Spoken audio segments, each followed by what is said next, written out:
This massive garage is beginning to feel very cramped. Good morning! It is actually not morning anymore, it's 12:15. I just got home. Lambeau and I left about 8:30 this morning to go to Fort Wayne to give him a bath. And now he is the absolute, even the cat is like, who are you?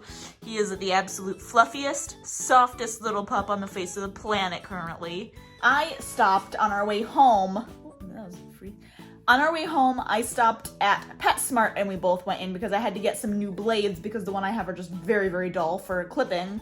And so I got a couple of those and then got back into town. I stopped at Arby's to cash in on my birthday freebie.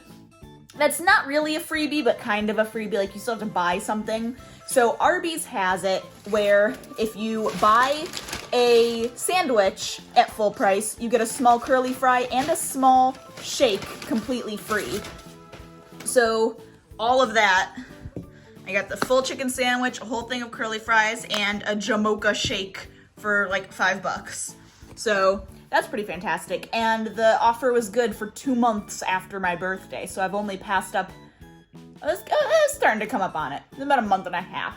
But I'm gonna sit down and eat this because I am very hungry. Then I have to do grocery shopping. So I should not go grocery shopping on an empty stomach.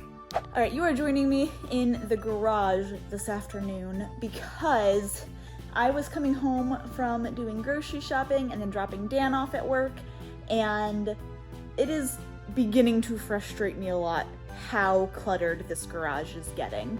And to a degree I understand it because a lot of the stuff that is in the garage currently does not belong to us. It is the church because we are meeting in our garage for our church. So a lot of the stuff that is in here that is like actively taking up room is the church's stuff or things that have been donated to the church. For example, this whole section has these 2 huge speakers and this big speaker, and there's a sounds board up there and all of these chairs and tables and this table, and we had a bunch of other like dry erase board type stuff. All of that is the church's.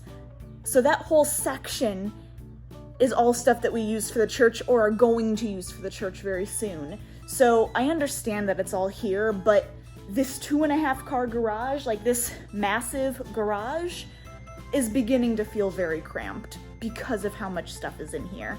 So I am going to try to spend the next like hour-ish trying to organize and arrange a little bit. It's getting to be too much and I can't handle it. And I say only an hour-ish because in a little over an hour I need to leave to go to Warsaw because I am meeting my mother-in-law Flo for a mother-daughter event at her church. So I'm going to be going to that. So I don't want to take more than an hour working in here because I want to be able to go upstairs, clean up, put on something a little bit nicer, and then go do that with her. So, but I'm going to try to spend the next about hour figuring out something to consolidate a little bit. Also, this corner back here is driving me insane. This disaster area of a corner. We have our new lawnmower here, and then we have the box taking up a ton of room, which does not need to be there. We currently have 2 weed whackers because we bought this one first, and then Dan wanted to get this one instead because it has like attachments. So long term it'll be cheaper and it takes up less room, but now we have this weed whacker that we need to try to sell. We've only used it once, so it should be very easy to sell and get most of our money back on it because it was only used once. It's a great weed whacker. It just ended up not being what would be best for us. So I'm probably gonna list that on Facebook Marketplace at some point in the near future. And then walking by, talking to my phone, and that's cool.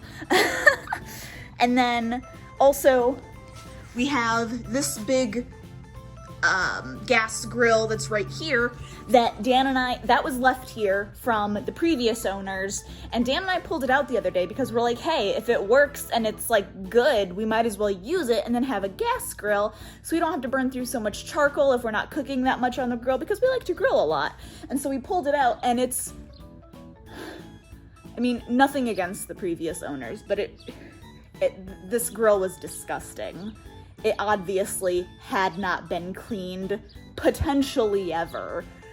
Like, the inside is just covered in grease. It's clear it's been sitting for a long time because it was just caked with just nastiness and grease, and the metal plates that go over where the flames come up, you know, those are like rotting away and falling apart. And it works, like we turned it works, and there's like a propane tank with gas in it and everything still works. It's just disgusting. So we tried cleaning some of it, but that's a project that I don't know if either of us are willing to tackle. So we may just list that on Facebook Marketplace as well, honestly. And if that's the case, that will open up this whole little section, because that's mostly what's taking up that space.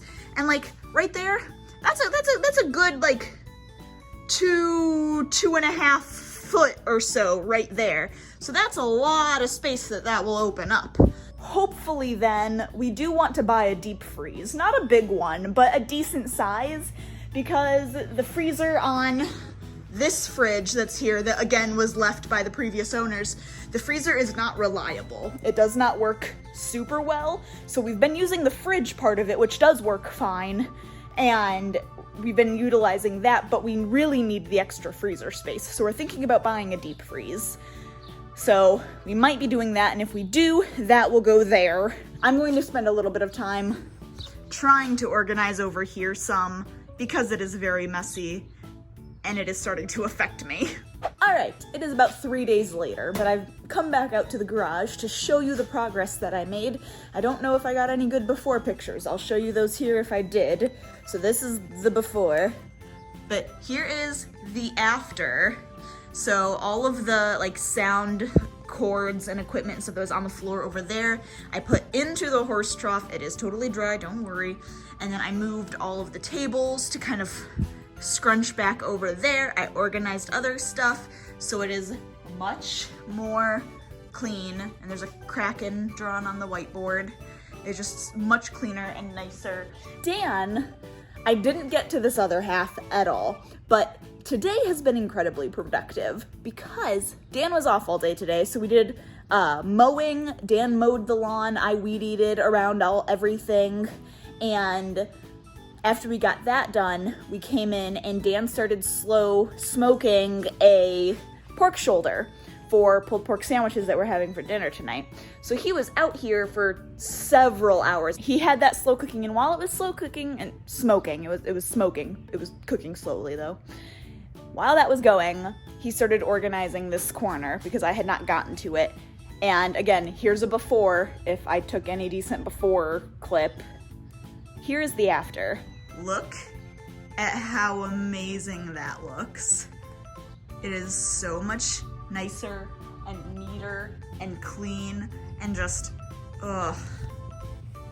My stress level is like at 0 now. It is wonderful. So that makes me very happy.